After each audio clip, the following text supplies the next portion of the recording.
వర్షాలొస్తున్నాయి. Season మారింది. Seasonal వ్యాధులైన దగ్గు, జలుబు, జ్వరాలు మీకు అటాక్ కాకుండా ఇలా చేస్తే మరి. సీజన్ మారినప్పుడల్లా వాతావరణంలో వచ్చే మార్పులకు అనుగుణంగా మన బాడీ అడ్జస్ట్ కావడానికి కాస్త టైం పడుతుంది. కానీ సడన్ చేంజ్ శరీరంలో అనేక సీజనల్ వ్యాధులకు కారణమవుతుంది. ఇప్పుడు వర్షాలతో కొత్త నీరు రావడం, కొన్ని చోట్ల నిలువ ఉండటం, కొందరిలో వ్యక్తిగత పరిశుభ్రత లోపించడం, పారిశుద్ధ్యలేమి తదితర కారణాలతో వ్యాధులు ప్రబలుతున్నాయి. అలాగే ఆహారం, మంచినీరు, దోమలు, ఈగల వల్ల కూడా అనేక వ్యాధులు విజృంభిస్తున్నాయి.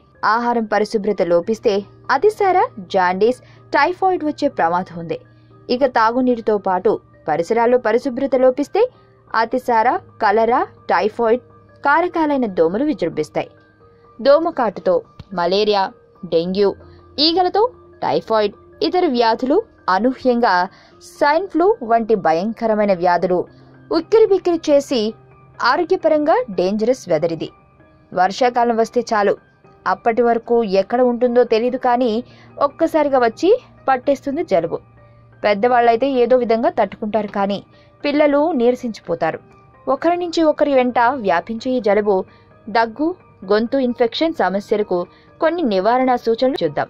జలుబు, జ్వరం లక్షణాలు కనిపించగానే ఎక్కువ హానికరం కానీ పారాసెటమాల్ టాబ్లెట్ వాడొచ్చు.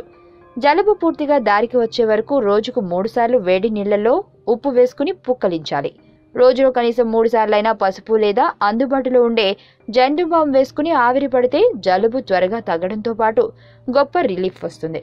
ఈ సీజన్లో నీళ్ల నుంచి అనేక జబ్బులు వ్యాపిస్తాయి. కాబట్టి పిల్లలు, పెద్దలు అందరూ కాచి వడపోసిన నీళ్లు మాత్రమే తాగితే మంచిది.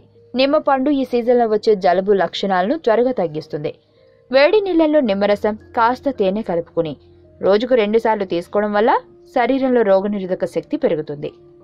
జబ్బు నుంచి త్వరగా ఉపశమనం పొందుతారు. శరీరంలోని అదనపు కొవ్వు కూడా కరుగుతుంది. మిరియాలు, వెల్లుల్లి, అల్లం ఇవన్నీ కూడా ముక్కు దిబ్బను తగ్గించడంతో పాటు జలుబు చేసిన సమయంలో రిలీఫ్ ఉండేందుకు తోడ్పడతాయి. అందుకే వీటిని ఆహారంలోనో, కాఫీ, టీ, పాలల్లోనో వేసుకుని తాగాలి. జలుబు తీవ్రంగా ఉన్నప్పుడు పిల్లల ఛాతీపై ఆవ నూనెకు వెల్లుల్లి కలిపి మసాజ్ చేయాలి. చిన్నారి ఛాతీపైన, మెడ, వీపు భాగాల్లోనూ మెల్లగా మసాజ్ చేయాలి. శరీరానికి మంచినీరు ఎంత అవసరం? పిల్లలు జలుబుతో బాధపడుతున్నప్పుడు వారికి ఎక్కువసార్లు మంచినీరు తాగించాలి. అప్పుడు శరీరం వ్యాధితో సమర్థవంతంగా పోరాడగలదు. కోల్పోయిన నీటి శాతం వెంటనే భర్తీ అవుతుంది. వార్తావాణి న్యూస్ ఛానల్ ఎప్పటికప్పుడు రాజకీయ, సినీ విశేషాలు, స్పోర్ట్స్ మరియు సాంకేతిక పరమైన మరెన్నో విషయాలను మన ముందుకు తెస్తుంది. మరింత సమాచారం కొరకు వార్తావాణి న్యూస్ ఛానల్ ని సబ్స్క్రైబ్ చేయండి.